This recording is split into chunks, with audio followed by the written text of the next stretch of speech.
Good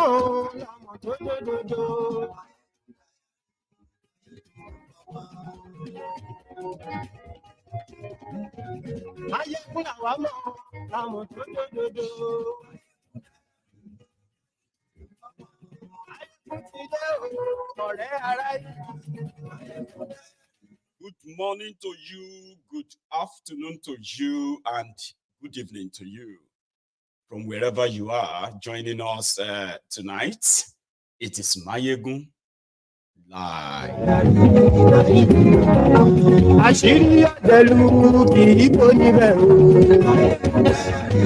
Lady, that's Zion. Every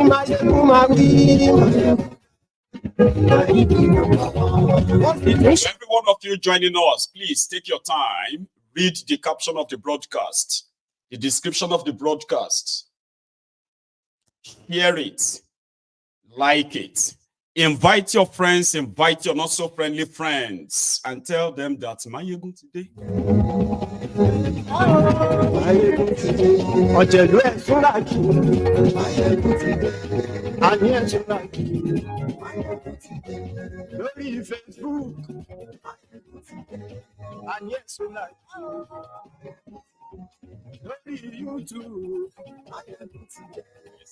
Tag all those people that they have used their head in exchange for a bucket of water. I want if you really want back, especially those ones who stood for 8 years. I stand with Buhari. I stand with Buhari in poverty, in terrorism. Tell them, Mayegun today.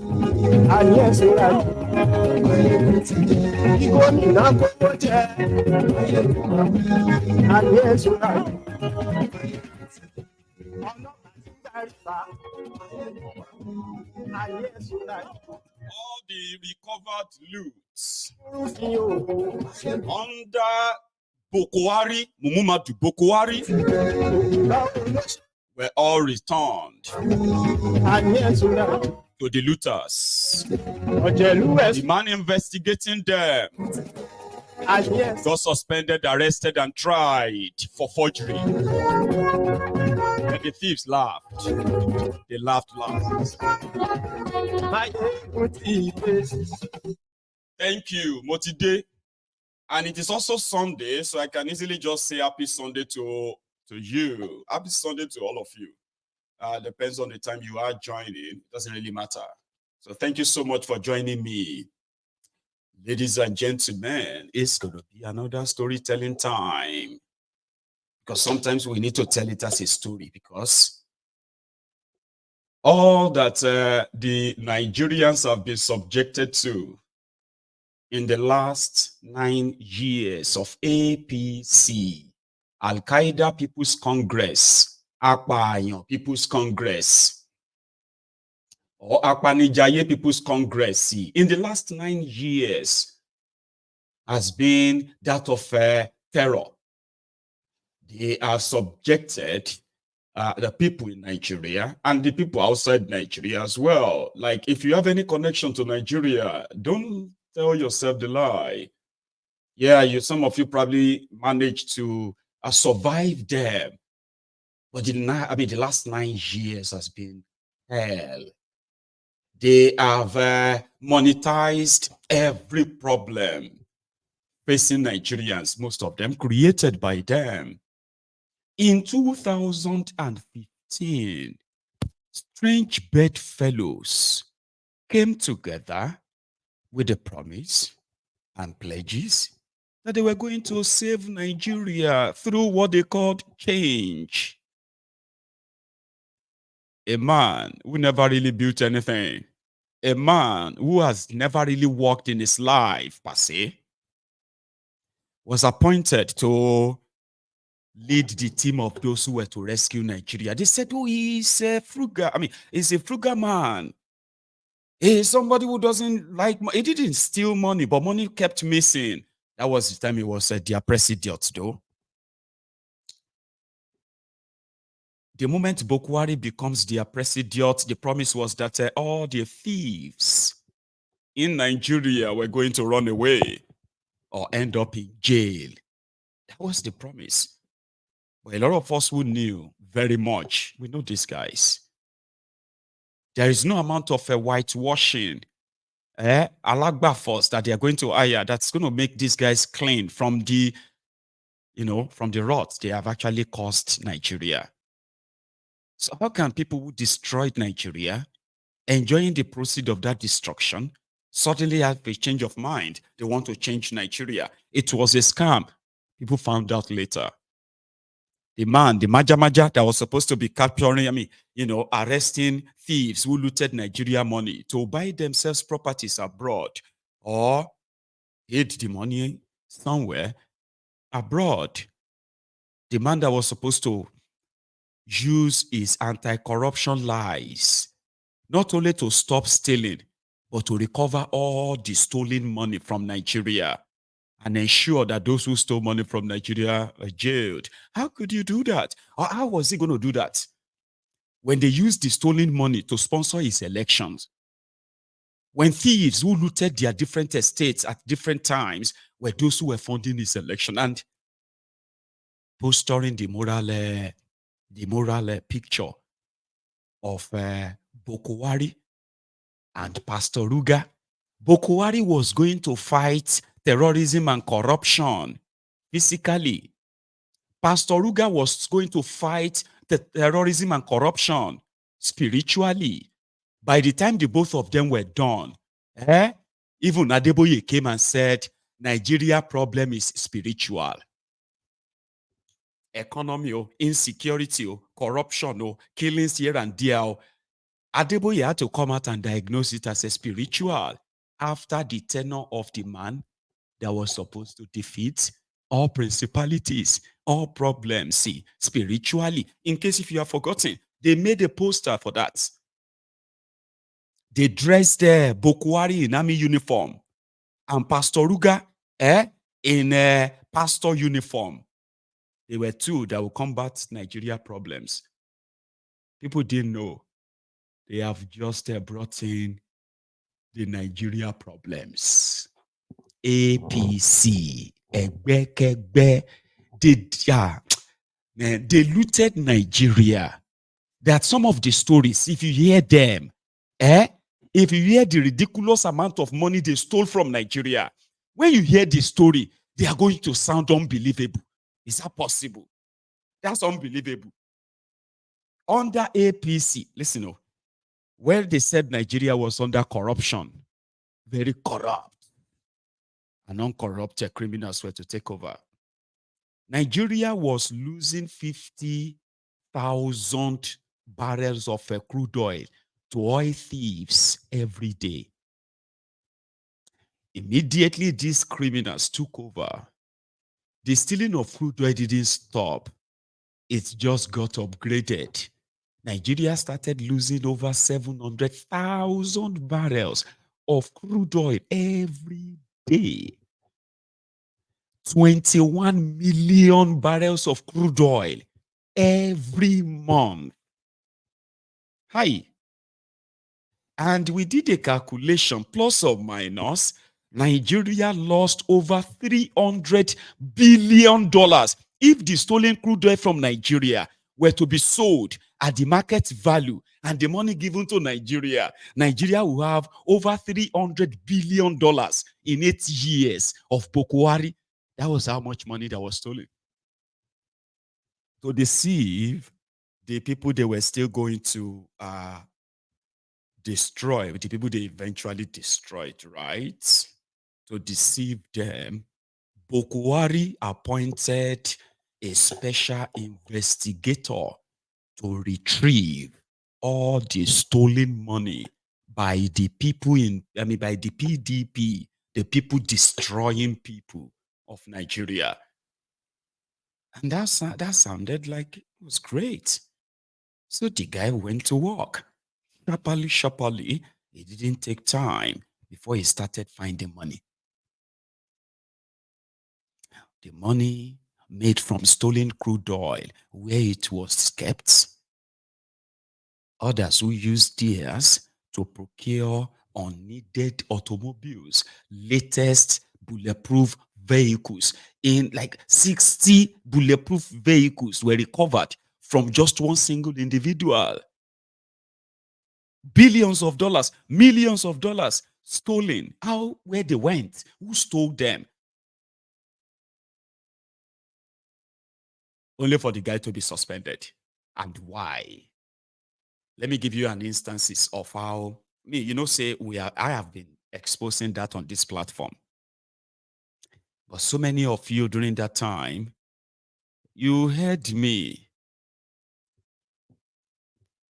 But like you were not really bothered. It didn't really make much sense to you. I presented evidence, numerous evidence of their involvement in monetizing the supposed recovered loot. Let me give you one instance. There was this Abacha loot, and this was sometimes in 2016. In 2014, the Nigeria government, as well as the UK government, the Nigeria government, as well as the French government, making it the two, right? The Nigeria government and the American government, making it three. Now, you see this trio, they all had Abacha's loot in billions, okay? And then they agreed after years of back and forth. So they now agreed to return the money to Nigeria. The collection of all this money at that time was $2.5 billion under Buhari. But because of the political upheaval in Nigeria, listen to this, among the actions of the American government under Obama at the time, you remember that it was also the American government under Obama that stopped the sales of arms to Nigeria to combat the Boko Haram due to the petition submitted by Hitman, then as a Borno State governor, and the collection of some of these northern governors who traveled to Washington in 2014 after this, Chibok girls problem then, right? The kidnapping of Chibok girls, right? So they went to America with a petition, and they petitioned the American government that Goodluck Egbere Jonathan was using the Nigerian army to kill northerners. All the weapons that Jonathan was buying from America, they were not to stop the Boko Haram. He was stockpiling the weapons for election, and Obama's government placed an arms embargo on Nigeria. That was the time the Boko Haram was really, really strong. Not only that, the embargo also stopped other countries from selling weapons to Nigeria. That was the time they were supposed to return that 2-point-something billion. They told America if that money should get into the hand of Jonathan, he was going to loot it. So America peddled a slowdown until after the elections. Immediately APC, Egbekegbe came in. Baba, all job done. Oh. Now just for Nigeria to say, pay the money to this account. That's all. So they stopped it. Among other many international gang up against Jonathan at the time, against Nigeria at the time, all because it was concluded Jonathan had to go. And APC, Egbekegbe, led by Buhari, is an American candidate. Is the American government endorsed candidate that they believed would help Nigeria and America can work with. This is true story. But that is not the real what I wanted to hear. I'm just giving you this background for you to understand that. Immediately these guys came in, there was so much high hope from those who believed their lies. The government needed money. Oh, these PDP people have stolen all the money. They've looted Nigeria. Yen, yen, yen, yen. So they needed money. Do you know the first thing that Malamu did? The Attorney General of Nigeria, Malamu, Abubakar Malamu. Do you know what the first thing he did? Inside the office of the Attorney General in Nigeria, there are special advisors. It is like a mini chamber because he is the more or less like the number one law political officer. Sorry, the politically appointed number one law officers of Nigeria. You understand that is the number one, his office. So you have all kinds of lawyers. If you go to the Ministry of what do you call it? Ministry of Justice. That is the office of Malamu. Inside that place, you have hundreds, I believe, if not thousands of different lawyers. Their job is to defend Nigeria. They are being paid monthly salaries. They are civil servants. They are lawyers. They are civil servants in that ministry. Paid for by Nigeria. You know what Malamu did? He went outside that space and he put together another team of his pals. They call them legal team that will now represent Nigeria in the negotiation on the return of the loot to Nigeria.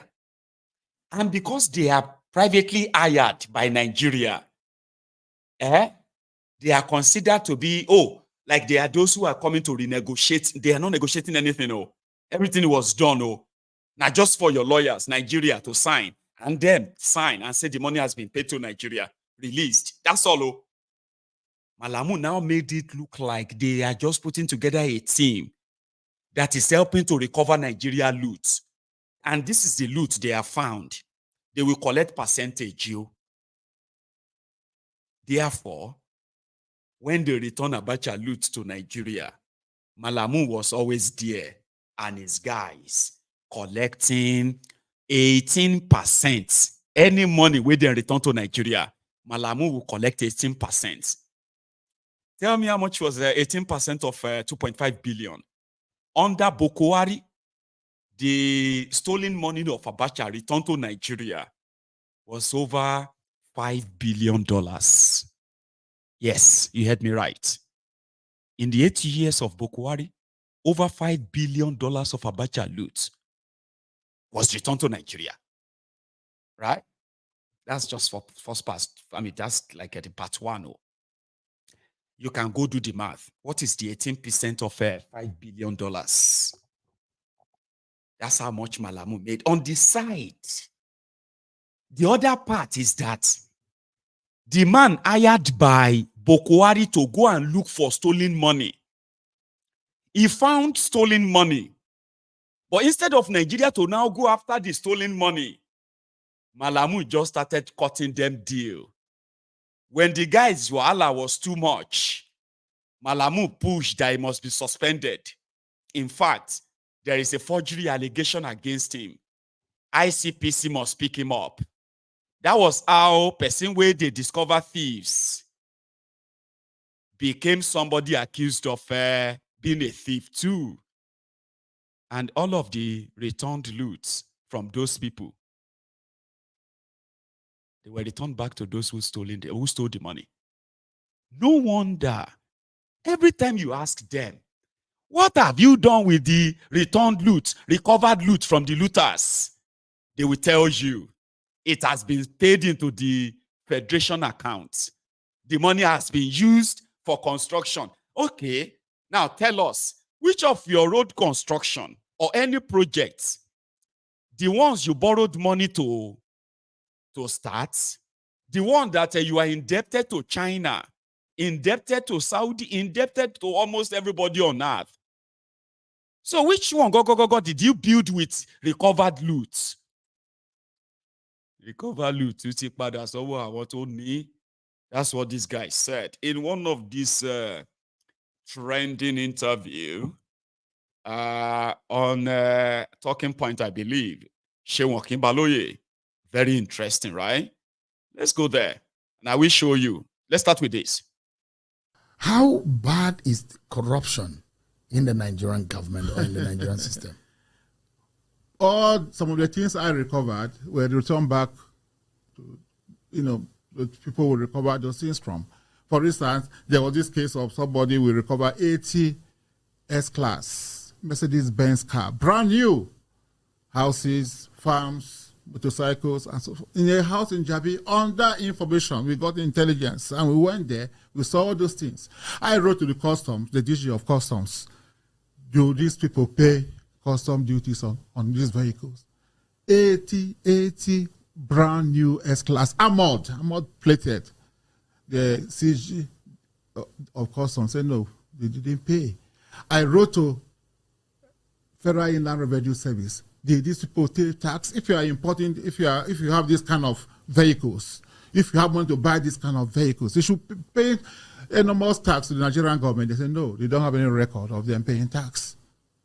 So we went to court. We got an order of official, and then the court asked us to, we should take custody of those things, interim for official, pending the hearing of the case. So I did it. I did a memo to the Attorney General to brief him of what we were doing. But later on, the Attorney General said that all the cases are investigated. They never mandated me. One of them was, came through Panama Papers. You know about the Panama Papers? Mm-hmm. A Nigerian senator, former military governor, was mentioned that he has properties in offshore islands. Since I didn't have the structures to investigate this issue, which is overseas, I went to the DG, NIA, said, look, please, let us work together to do this investigation. And they did the investigation. The report was sent to me. I sent one to the president and I sent one to the Attorney General that this man has over 200 million pounds in the offshore islands. A former governor, a sitting senator. He's no longer in the Senate. No, at the time. At that time, he was a sitting senator. But he had been president of the Nigerian Senate. But nothing happened. Not till today. What of the $69 billion? I got a letter, I didn't prompt them, from an American law firm saying that they have assets or access to a bank account in Texas that has over $69 billion US, proceeds from stolen crude oil. And the 9 billion, 69, the proceeds from the crude oil is 60 billion. The 9 billion is, they mentioned the name, Patrick Aziza, who was National Security Advisor. And I thought it was beyond me, so I wrote to the president that this is what this firm has, alleged. Yes, that they are asking for money, that if we make some payment available, that they will give us the bank, not the holders of the account number, the bank accounts, and so forth and so on. So I went to the president and said, approve, so that we can recover this money. 69 billion, it's a lot of money. Of course, nothing came out of it. Up to now. I also did a letter to Attorney General to brief him. But do you know what he said? The day he saw my wife, he laughed in a very sarcastic manner. I think Obla claimed that he will recover 69 billion US, as he recovered the money. He was being sarcastic. How would I recover the money when you didn't act as the Attorney General? Somebody has said, look, we have $69 billion of Nigerian money in a bank account in America. And the government did not take action. Nothing. Look, it's in the media. If you look at Punch published the story. Punch published this story. Even when Buhari was in office, they did. I think if I would download it and send it to you, nothing was done. It feels like the government you work for was a failure in that respect. I have said so, that I was disappointed, because I believe so much in the former president, and I worked passionately for him. But would you attribute the underdevelopment of our country today to corruption? Why not? Look, if you can, somebody can take $69 billion out of Nigeria. If we have $69 billion, our universities will change. our protagonists, our secondary schools, who have water, and this is just a tip. That is just a tip of the iceberg. There are so much more. More. How bad is corruption in the Nigerian government or in the Nigerian system? Some of the things I recovered were... Nigeria is so corrupt, which I regret. That's just a tip.